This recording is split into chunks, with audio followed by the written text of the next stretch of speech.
Well, hello and welcome or welcome back.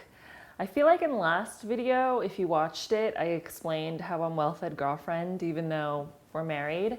And in this video, I wanted to explain obviously I'm saying well, hello because I'm well-fed girlfriend. Yeah, that's all. Anyways, so today as we're filming, it's May 4th. May the 4th be with you.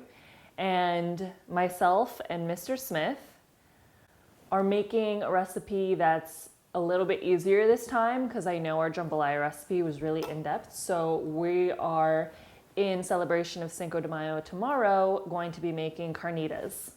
And I also wanted to explain that when I say we in these videos, I mean the royal we. Obviously, I'm not cooking because Lord knows that would not turn out well. So I just wanted to preface that also.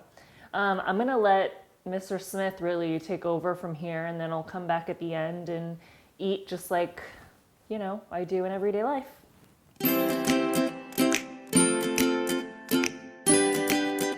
Welcome everyone, and we are making pork carnitas. We're starting with our pork, 2 pounds, cut up into 1-inch chunks. I've got 1 onion sliced in half, and 2 oranges cut in half as well. Here I have some garlic, and 2 sticks of cinnamon, 3 tablespoons of salt.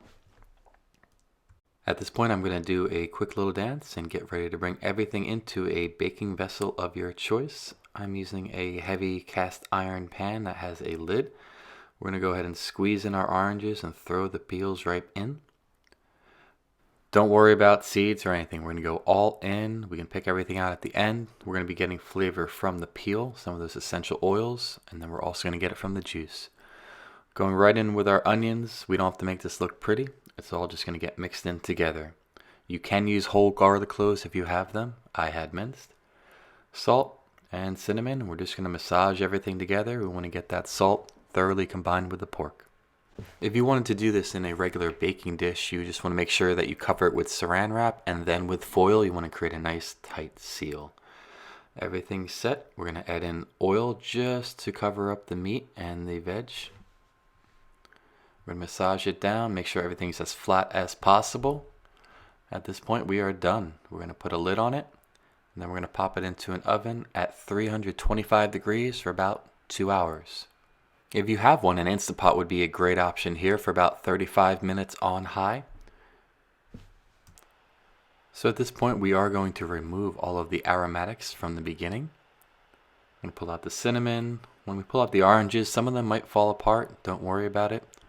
Get out everything you can with a tong because everything is very, very hot. Same with the onions. The onions will be falling apart. Don't worry about it. Get what you can out. Anything else we're going to get when we strain it. So I've set up a strainer inside of another bowl so we can catch the meat as we strain out the juices. We want to take that meat out into another bowl, let that continue to drain. We're going to save that juice. Now at this point your meat is done. It's going to be very, very tender. It's going to fall apart, but we're going to take it to the next level by cooking it in a pan. I've poured the cooking liquid into a tall glass that has a narrow top. This is going to allow me to pour off the fat and save it on the side so that we can cook our pork on the stove top. So I have a pan that's been preheating for about 5 minutes over medium heat on the stove. We're going to add in the fat that we drained. It will splatter a little bit from all the moisture that's still left in the fat. Try and get most of the liquid you can off of the meat before we add it into the pan. Once we add the meat, you once again might get some more splattering. Don't worry. We do want to get this all down into a flat layer in the bottom of the pan. Make sure that the oil is covering the bottom of the pan as well, and then let it sit. You want to give it a good 4 to 5 minutes to get some nice crust on the bottom before you start doing any stirring. This is one of those patience will be rewarded moments in cooking. So after 10 to 15 minutes you should have your pork browned on all sides, and at this point we're going to add in the remaining stock that we have drained of all of the fat. We're going to use this to get any of the fond that's stuck on the bottom of the pan. This is where a lot of the flavor is, and we want to add that back into the meat. So I'm just using a flat spoon here, and I'm going to scrape it off the bottom. I might even add a little bit more if I think it needs it. At this point I'm going to give my flour tortillas a little bit of char over an open flame. I'm going to let these go for about 30 seconds per side, and I like to go until you see a little bit of the air bubble coming through. right there. If you do not have a gas stove, you can use the oven or even a toaster oven to heat these up. At this point, we are ready to get plated. I have some onions that I've already cut up on the side and some cilantro that's been picked. So at this point, we are ready to get started with our plating. I'm going to take a nice healthy portion of the pork, spread it out, and we just finish it off with our onions and cilantro. Make sure if you want to follow like me, drop a little bit of cilantro on the ground and then forget to pick it up. And there we have our pork carnitas. Oh, and don't forget the lime. I do honestly mean it when I say that, like, when Adam brings home food that he makes from work, this is one of my favorite things. Leftovers for days, I will eat it.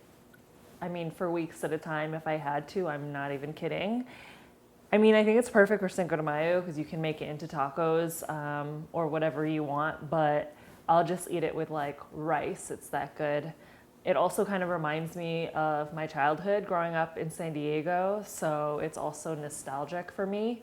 And don't come for us if you think we're like white and Filipino people trying to make food for Cinco de Mayo. Okay, this was like in Mr. Smith's repertoire for a long time before coronavirus Cinco de Mayo, but enjoy and let us know what you think in the comments below, and let us know maybe what you want to see next time too.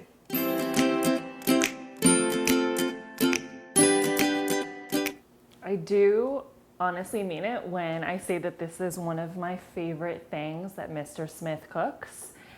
I can't with the beer during my filming. Stop. Seriously, stop. Next take. Well, hello and welcome back to my big forehead. No, I'm just kidding. Just kidding.